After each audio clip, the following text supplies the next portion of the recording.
Mob Psycho 100 is freaking amazing, dude. Now that that's out of the way, let's get on with the actual video.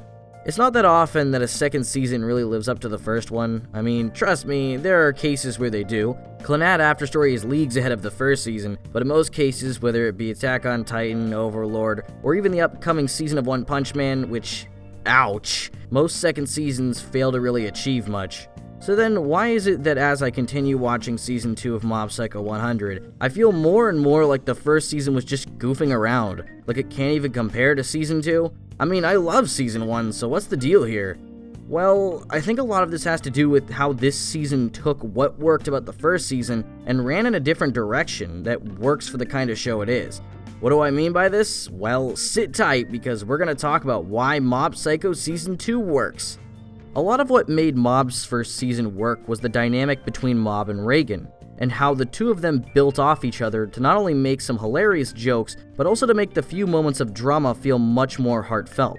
The rest of the characters aren't bad per se, but none of them really compare to the sheer wit and hilarity that Mob and Reagan bring to the table. And so, when transferring into the second season, it only made sense to focus on these two. There was a lot of unexplored potential, especially since Mob as a character has been growing more aware over the series, slowly trying to better himself. What's interesting is that Season 1 focuses on a variety of things from fighting spirits to comedy, and yet Season 2 is really zeroed in on one thing: the feelings and emotions of the characters. I mean, sure, there's still a bit of action here and there, and sure, there's still some jokes, but from episode 1 onwards, those things are completely sidelined. Instead, the focus is on what Mob thinks and feels.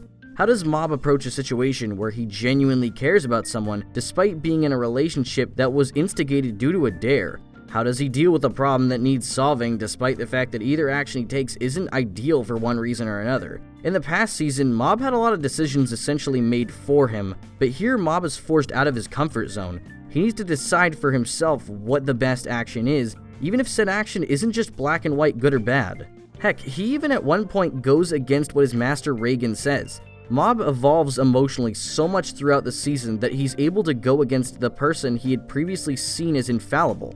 And this choice doesn't feel out of place or unearned, because the genuineness of the previous emotional predicaments Mob has dealt with is beyond most series I've seen.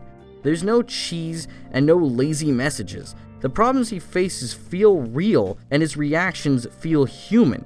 I should also note that it's not just Mob. The aforementioned infallible Reagan is also forced into a tough situation, essentially becoming a worldwide joke and having to deal with the mess he made for himself. Honestly, Reagan's arc is probably my favorite of the whole show so far, and that's despite the fact that it was only 2 episodes. This is the only show where it feels like every other episode could serve as the season's finale. In fact, that bears mentioning as well. The pacing of this season has been phenomenal. There's been no filler, no wasted time at all. Each episode has had some major impact on the story and characters as a whole. Even shows like My Hero Academia, known for its brilliant pacing, can't match the back-to-back assault that is Mob's second season.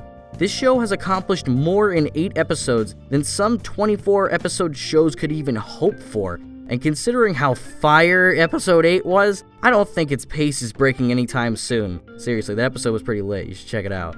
And while the previously mentioned stuff helps make the second season stand out, it still has a lot of aspects from the first season that gave it a leg up to begin with. Its animation is gorgeous, and it really stands out from the rest of the medium.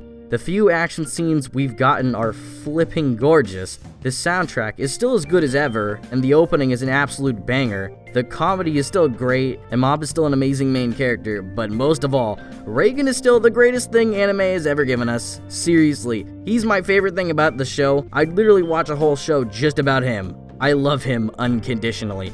Back off, fangirls, he's mine. Mob Psycho 100 Season 2 goes well beyond what a second season is supposed to do. It takes everything that made the first season so amazing and combines it with an unmatched ability to make a story about an overpowered psychic child and his scammer of a master into something much more emotional than it has any right to be. It's fine for a sequel to do the same thing as the original. It works and keeps people happy, even if it's often forgotten with time. But one that manages to change things up and reinvent the original into something even better, that's the kind of sequel that gets remembered. And yes, before you ask, I do intend to make a theory on this show. I just wanted to talk about the second season because the second season is just so amazing that it deserves to be talked about, and nobody's talking about it, so here you go. And hey, if you like this video, why don't you like the video, I guess, and why don't you subscribe and click that bell for notifications. I'm gonna be doing a Death Note theory, surprise, surprise, so get ready for that, and anyways, I'll see you guys in the next video. See you later.